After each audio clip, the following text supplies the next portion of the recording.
Swami Vivekananda Bharti university Meerut की एक पहचान बन चुकी है। आज की बहुत भव्य कार्यक्रम के मुख्य अतिथि भारतीय जनता पार्टी के वरिष्ठतम नेता, उत्तर प्रदेश के निवर्तमान प्रदेश अध्यक्ष एवं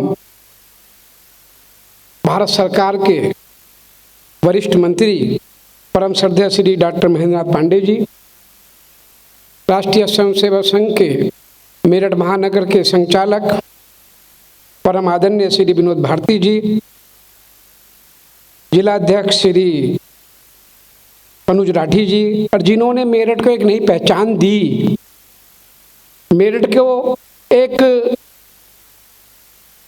प्राइवेट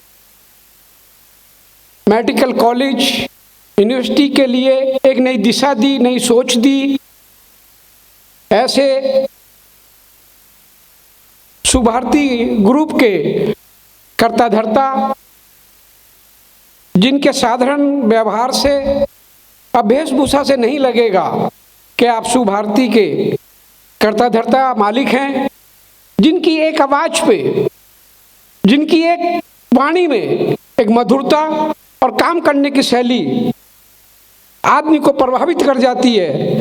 ऐसे बड़े भाई डॉक्टर अतुल कृष्ण भटनागर जी और उनके ही कदमों पर चल रहे उनके बेटे श्री कृष्ण मूर्ति जी,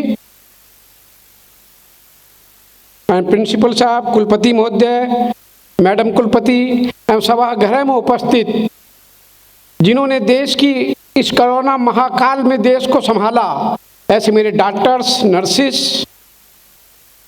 जिन्होंने प्रधानमंत्री जी की एक आवाज पर अपना सब कुछ निछावर करके मेरठ के साथ उत्तर प्रदेश और देश की जनता के भविष्य को संभालने वाले डॉक्टर्स, वरिष्ठ पत्रकार बंधु, छायाकार मित्रों, सुनना तो आज सबको डॉक्टर महेंद्रनाथ पांडे जी को है।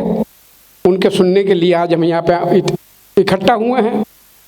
परंतु मैं इतना कह सकता हूँ कि मेरा देश, पूरा संसार 24 मार्च को इस कोरोना महाकाल से ग्रस्त हो चुका था।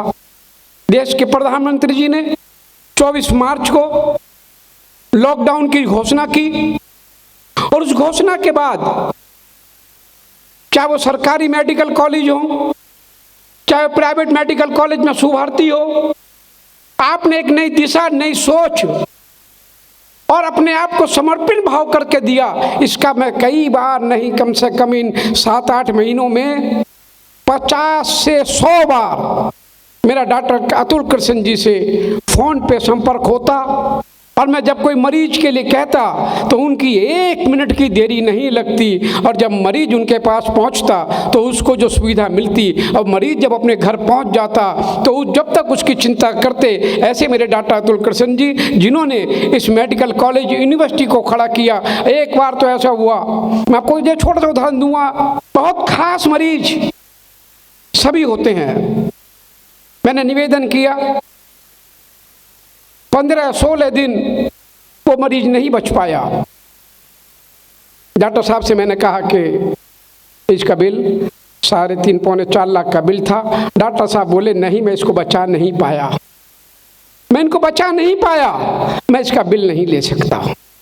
बात पैसे की नहीं है, बात उस सोच की है, उस विचार की है। जहां लोग लड़ते थे 10-10 हजार 5-5 हजार रुपए के लिए लाइन में, वहां एक व्यक्ति ने वो बोला नहीं, जब इस व्यक्ति को मैं बचा नहीं पाया, पर मैंने डॉक्टर साहब आपने तो बड़ी मेहनत की, आपने तो 2-2 3-3 डॉक्टर उनको भेजे, डेली रिपोर्ट लेते, डेली सब कुछ करते। उन्होंने नहीं, मैं नहीं बचा पाया शारदा जी, इसमें आप मुझसे नाक हैं। फिर उन्हीं की, वो नहीं बच पाया, उन्हीं की पत्नी दोबारा एडमिट हुई और उसको बोले डॉक्टर साहब ये मेरा इम्तिहान है कि उनको नहीं बचा पाया, और आपके उनके उस परिवार ने मेरे पे विश्वास करके उनकी पत्नी को भी दोबारा एडमिट किया, तो ये मेरा इम्तिहान है। जब वो पत्नी बिल्कुल सही हो गई तो दिन में 3-4 बार डॉक्टर साहब खुद मोबाइल पर फ़ोन करके मुझे उसे मैसेज भेज देते हैं, मैं उस परिवार को भेजता था।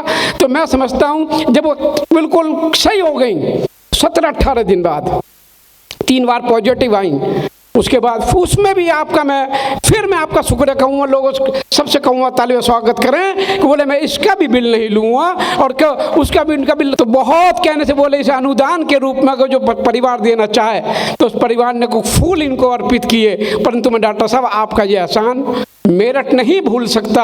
आपने इस कोरोना महाकाल में 100-125 मरीज तो मैंने भेजे होंगे, पता नहीं कितनों ने भेजे होंगे। ये आपको आशीर्वाद, ये आपको भगवान देखता है। और मैं समझता हूँ ये शुभार्थी आज मेरठ में है, ये देश के अनेक कोने में आपके द्वारा ऐसे यूनिवर्सिटी और मेडिकल कॉलेज खुले। और हमारे डॉक्टर साहब आज महेंद्रनाथ पांडे जी को तो मैं इसलिए मैं रनी रहता हूँ कि आपके साथ मैंने काम सीखा है, आपके साथ मेरा काम क्या। आप मेरे प्रदेश अध्यक्ष रहे तो पहली प्रदेश कार्यकारिणी की समिति की बैठक प्रदेश अध्यक्ष जी के नेतृत्व में इसी सभागृह में हुई थी। और अध्यक्ष जी ने कहा था वो ऐसा सभागृह मैंने तो नहीं देखा। मैं समझता हूँ मेरठ की शान है और पश्चिमी उत्तर प्रदेश का मंगल में एक नई पहचान डॉक्टर साहब ने दी कि मंगल में भी एक मेरठ के लिए, एक पश्चिमी उत्तर प्रदेश के लिए एक शान है। और इतनी बात मैं कहूँगा, जो बच्चे यहाँ से पढ़ के बाहर निकलते हैं वो डॉक्टर्स बनते हैं। डॉक्टर्स के बनने के बाद और भी विभाग हैं, डॉक्टर इंजीनियर सब बनते हैं। परंतु यहाँ का निकला हुआ बच्चा जो संस्कृति और जो कल्चर लेके जाता है, भारत के किसी कोने में जाएगा, संसार के किसी कोने में जाएगा तो वो कहलाएगा कि स्वामी विवेकानंद शुभार्थी यूनिवर्सिटी का बच्चा है। तो कितना गौरव और कितने फख्र से हमारा सीना उच्च होगा, इसके शब्द नहीं है। मैं दोबारा डॉक्टर साहब को इतना कह सकता हूँ, डॉक्टर साहब आपने मेरठ को एक नई पहचान दी। ये शक्ति, ये ताकत आपकी बिटिया में और हमारे बेटे में ऐसे ही बनी रहे।